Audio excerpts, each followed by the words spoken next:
that's a killer instinct. So when you look at Lance Armstrong, you're talking about killer, because some coaches go, footy and cricket, you need to have a killer instinct. They've got no idea what a killer instinct is. A killer instinct is Lance Armstrong. And when the coaches in footy go, you need to go all the way, I don't think you want your players to go all the way. Ever wondered what it's like to be an Olympian on the big stage? So does Bevo. And so does my voiceover guy. Legends with Bevo. The road to Tokyo. Thanks to Anytime Fitness Glenelg, Renelec Electrical Services, Tiger Tennis, and SMS Gas Installations. What a pleasure it is to have our very own South Australian athlete himself competed at 2 Olympic Games, 1992 and 1996. He's a Dutch and German heritage originally, but calls Adelaide home now. Patrick Jonker, great to have you on the show. Yeah, thanks for having me. Now, obviously, the road to Tokyo, it's less than 100 days away, which is unbelievable. Time just flies, as we all know. And it's really, really exciting to obviously got the Olympics this year.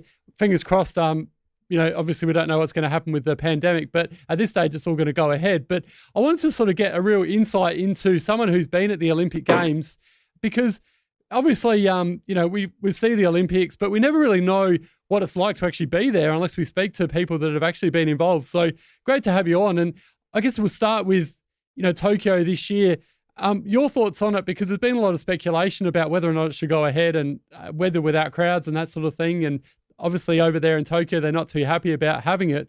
Firstly, we'll start with your thoughts on that. Yeah, look, Tokyo Olympics, like you said, not far away. I've been speaking to a few of the athletes. I live in Adelaide, and Adelaide is where the kind of the Olympic team preparing for Tokyo prepares themselves and live. And all the athletes and everyone who is a part of the Olympic cycling team, they're all go thinking Tokyo will go ahead, and they're training as hard as they ever have. And you're right, we don't really know, because the Japanese government and the Minister for Sport only mentioned a week or two ago that, if COVID does get out of control, they're going to have to really consider cancelling it. That will obviously be, for the athletes, it is a bit of a disaster, because, for Olympic athletes, we often get only one opportunity to represent Australia at the Olympic Games. And for that to be taken away from you, that's a once-in-a-lifetime opportunity, and it will be devastating for the athletes. But I believe that not having any spectators, we will have an Olympic Games in what is the new normal. And in terms of yourself, I mentioned before, 1992 and 1996, you were an Australian Olympian. For the people at home listening or watching out there, what was your experience like as a kid, firstly, with the Olympics? And, when did you first watch the Olympics? What was it like growing up? Yeah, look, I grew up in Adelaide in the 80s, and watching the wild world of sports and watching all the 1984 Olympic Games, the 1988 Seoul Olympic Games, and the Games of Moscow.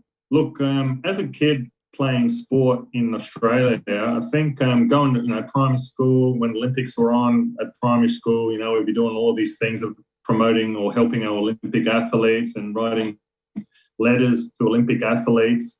And for me, it's been a childhood dream to represent Australia at the Olympic Games. And growing up in Adelaide in a small primary school, I do remember each time the Olympic Games were on, the primary school or high school would really get behind it. And I thought to myself, I want to be an Olympic athlete one day. And I mean, my uncle Ron, who represented Australia at the 1968 Olympic Games in Mexico, was kind of a motivation. So my uncle actually was the first South Australian to win an Olympic Commonwealth Games gold medal. So my uncle was the first South Aussie to be crowned Commonwealth Games gold medalist, and then he went on to Mexico Olympics. But Mexico Olympic Games was held at altitude, and he kind of crashed out. But for me, and I think for a lot of Olympic athletes, it's a childhood dream come true. And to be selected for Barcelona Olympics was definitely one of the highlights of my life. And in terms of the actual lead up to the Olympics, was there an increased training schedule? Was it still fairly similar to your normal training schedule? I trained for the World Championships in the past, and obviously representing Australia at the World Championships, there's great experience. But once you talk Olympic Games, you're talking a whole new level of competition. It's once every 4 years. It's very rare to go to a second or third Olympic Games. Only the very best go to 2 or 3 Olympics. So for me, it was a once-in-a-lifetime opportunity. In the sport of cycling, it's your whole life. You go from training, 28 hours a week of grueling training sessions to about 34 to 38 hours a week of grueling training sessions. For a cyclist, a road cyclist, pretty much it's your whole life. So the training schedule to compete at that level, it's pretty much your whole life. You don't have a social life. You don't. I mean, at the time I was 20, 21, 22. You don't go to any 21st birthday parties. You don't go to any weddings. You don't go to any 18th birthday parties. You pretty much live a life as a recluse. I think a lot of endurance athletes can relate that you become a recluse. Your social network is only your teammates and your coach and the physios. And you kind of live in a bubble. You kind of live in a bubble for a long time.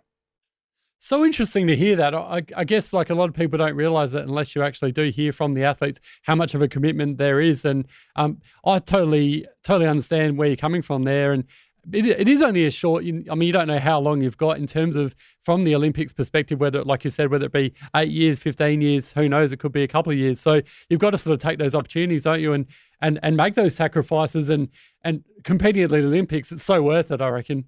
Oh, look, especially for an Australian athlete, if you do get a gold, silver or bronze, or especially a gold medal, it can really set your life up comfortably. If you're media savvy. I was never a gold medal prospect. I was always a top 5, top 8 in the world, but not a gold medal like Ian Thorpe or, the superstar swimmers that we have. But for an Australian, I think Australia, US, UK, for a lot of countries, the Olympic Games are extremely important. To put it in perspective, the Olympic Games in 1992 that I competed in, the Spanish government gave every single Spanish Olympic gold medalist got $1 million if they won a gold medal. Whoa. So that's the enormity of the Olympic Games. Look, if the Aussies win Olympic gold medal, I think they get 40 grand. But in some countries, they'll give you millions of dollars if you win Olympic gold. That's how important it is for that particular country. Wow, that's phenomenal. $1 million. Yeah, not Australia. Though. Yeah. We're a bit ripped off over here by the sounds of it.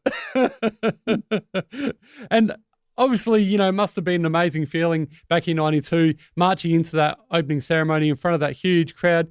Give us a bit of an understanding in terms of the buzz that you felt when you're going into that Olympic Stadium in Barcelona. Yeah.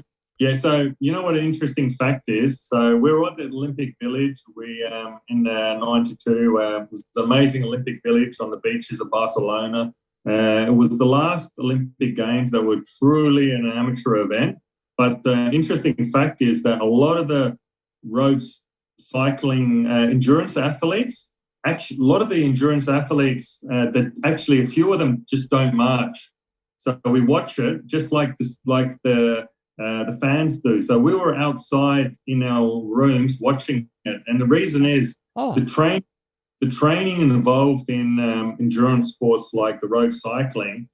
You have to wait around for 3 or 4 hours before you can actually march into the stadium, and that would affect our performance out in the competition.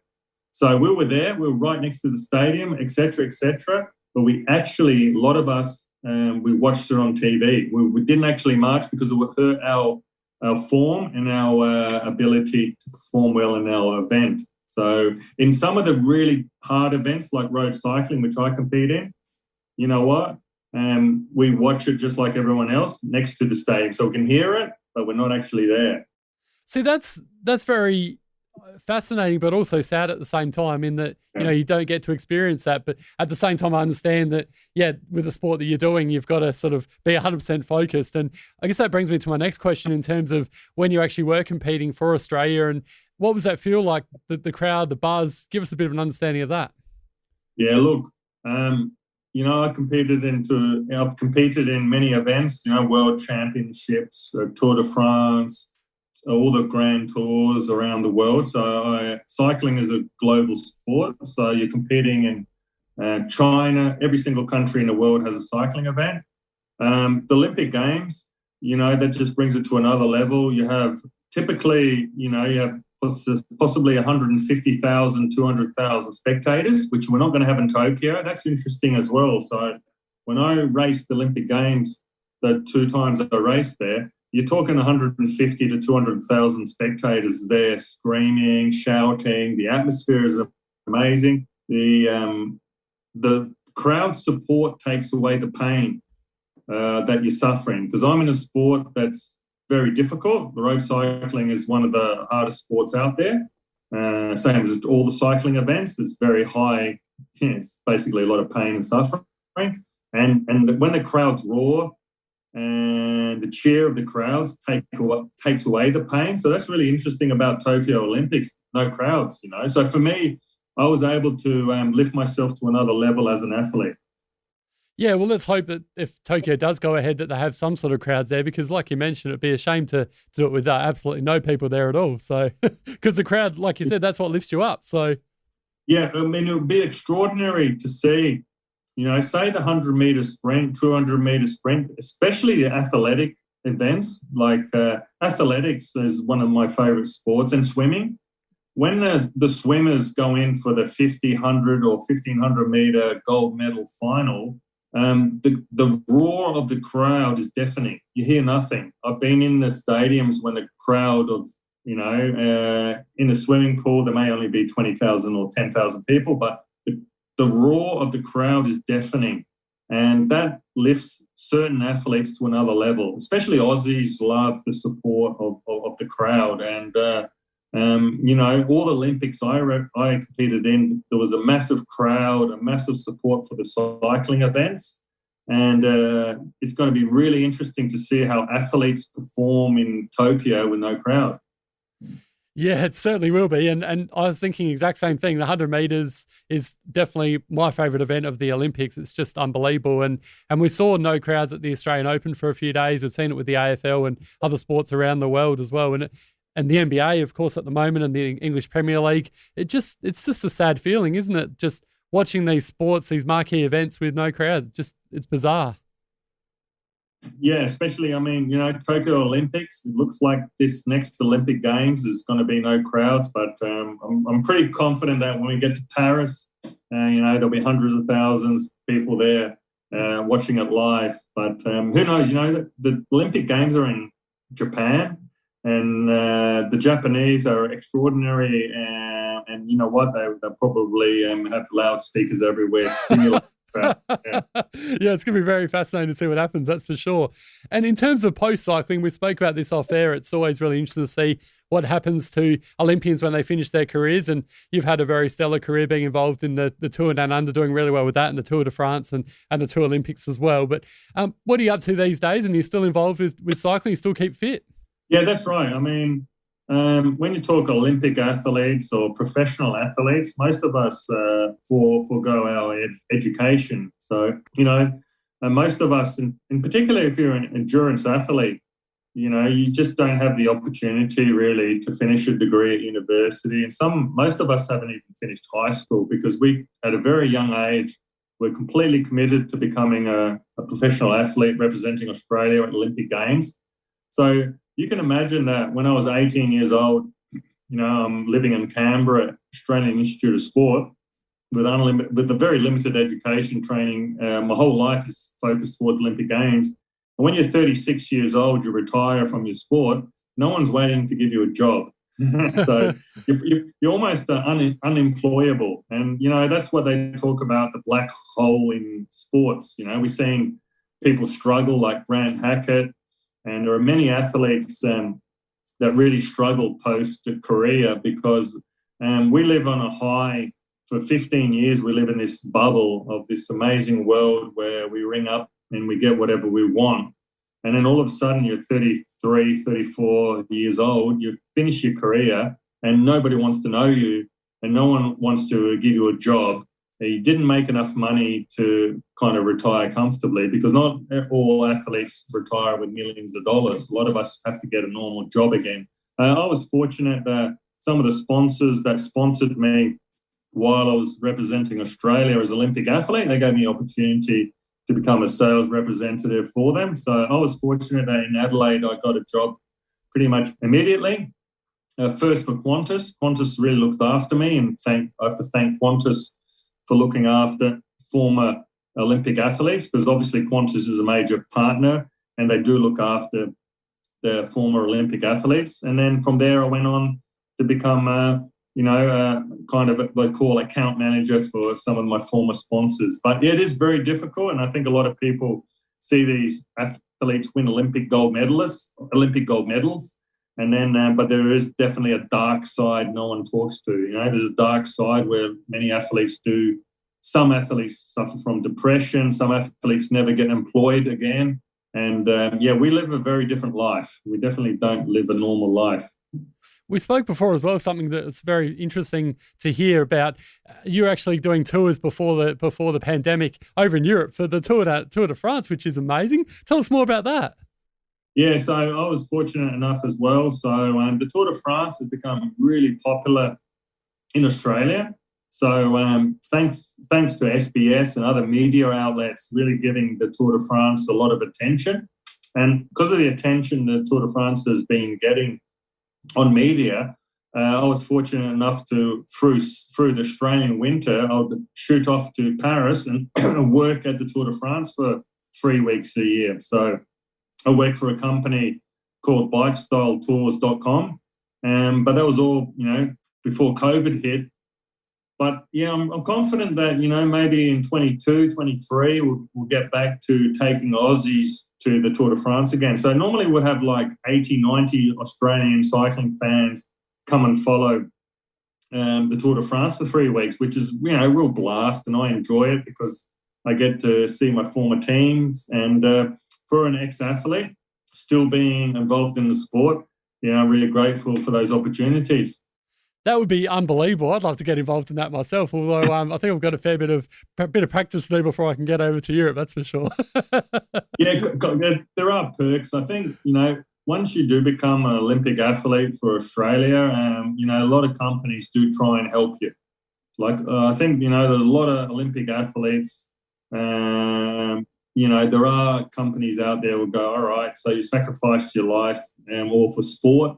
We can re-educate you a little and we can help you along in your career after sport. So that's a good thing about living in Australia, and that's one of the reasons I chose to represent Australia, because I was born overseas in Holland and I came here when I was 2 years old and I had the opportunity to represent another country and I said, no way, I always wanted to represent Australia. So, and I'm really glad I did.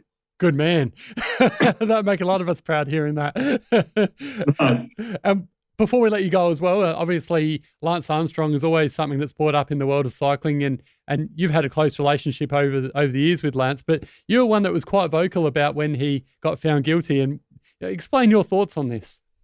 Yeah, absolutely. I mean, everyone has to ask the question because, my name kind of comes up, when you Google Lance Armstrong, I was his teammate. So I know Lance Armstrong since 1991, 92.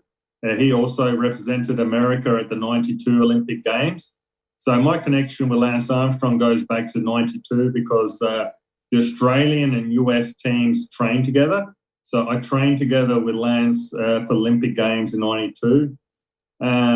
He was an awesomely gifted athlete.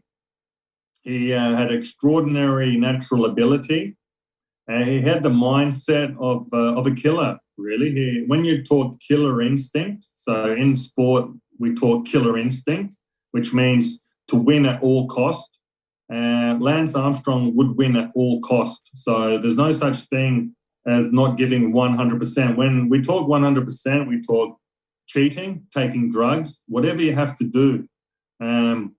Lance grew up in kind of a disadvantaged childhood where his mum was a single mum at 17, and he grew up in, let's say it was a very poor neighbourhood, well, not quite the ghetto. Let's say he was very angry, an angry young man with an exceptional gift as an endurance athlete. And he went on to become, first of all, the greatest Tour de France cyclist the world had ever seen, and then he went on to become the greatest cheat in the sport of cycling had ever seen. It's really hard. It's hard to explain when people talk about Lance. It's like you have to understand when you have these people in the world, when you talk 100%, they're willing to die to win. So they are really absolutely have no problem to risk their life to win. So because some people, I think growing up in Australia, we see sport as a fun thing. We see sport as something that, you do on a weekend, kick a footy, play some cricket, play some tennis, let's have fun. In some countries around the world, they were willing to die to win. And Lance Armstrong was willing to die to win. So it doesn't matter what drug is available, he will risk his life to win. And that's dangerous, obviously. And obviously it did no favours for the sport of cycling. But there's two ways of looking at it, really. I mean, the guy's an angry young man who went on to become, win the Tour de France 7 times and do extraordinary things, but he did cheat, and that's all been taken away from him. I mean, to put it in perspective, sometimes I tell people, I think we all have had the last 4 years, we all understand Donald Trump, and Australians are being a little bit shocked about Donald Trump. I say, look, mate, Lance could be his love child. Lance Armstrong could be, that's the psychic. You kind of have to go to America and live with Americans. And I was a part of the US Postal Service cycling team. You kind of have to understand what it is, what it means to be a winner in the US. And you win at all costs. There's no such thing as losing. You have to win. It's all about winning. And that's what Donald Trump was all about for the last 4 years. And thankfully he's gone. Lance Armstrong is exactly the same. You want me to win? I will win. And if I have to cheat, manipulate, extort people, I'll do whatever I have to do to win. And it's actually a really sad story. Lance Armstrong is not as a bad, evil person as you think. I roomed with him. I was his teammate. He helped me when my mother was going through cancer battle. He was going, this is a good oncologist. He was really caring about my mum's battle through cancer. And Lance was there going, you can just ring this guy in New York and you can ring this guy in Dallas. So he really does have a passion to help people who are undergoing cancer or people. The cancer movement is something he's very, very passionate and caring about. The problem with Lance Armstrong is when you tell him that he has to win, he will win, and he will win at all costs. And, I tell people, the big positive thing is he didn't kill anyone along the way, because if he had to actually murder someone, he probably would. And that's a killer instinct. So when you look at Lance Armstrong, you're talking about killer, because some coaches go, footy and cricket, you need to have a killer instinct. They've got no idea what a killer instinct is. A killer instinct is Lance Armstrong. And when the coaches in footy go, you need to go all the way, I don't think you want your players to go all the way. What an unbelievable insight, Patrick. Thank you so much for sharing that. I'm in speechless right now. That was phenomenal to hear that. And thanks so much for joining us today on Olympic Legends with Bevo. You've obviously done great things with the sport of cycling, so be very proud of yourself, mate, and thanks for sharing that today. And let's hope it all goes ahead this year with Tokyo with some sort of crowd, and the Aussies do us proud like you did for those 2 Olympic Games. Yeah, thanks very much for having me, and hopefully you can be interviewing all the Olympians that have been to Tokyo later in August. So I look forward to listening to all your podcasts after you've interviewed all the Australian Olympians from Tokyo.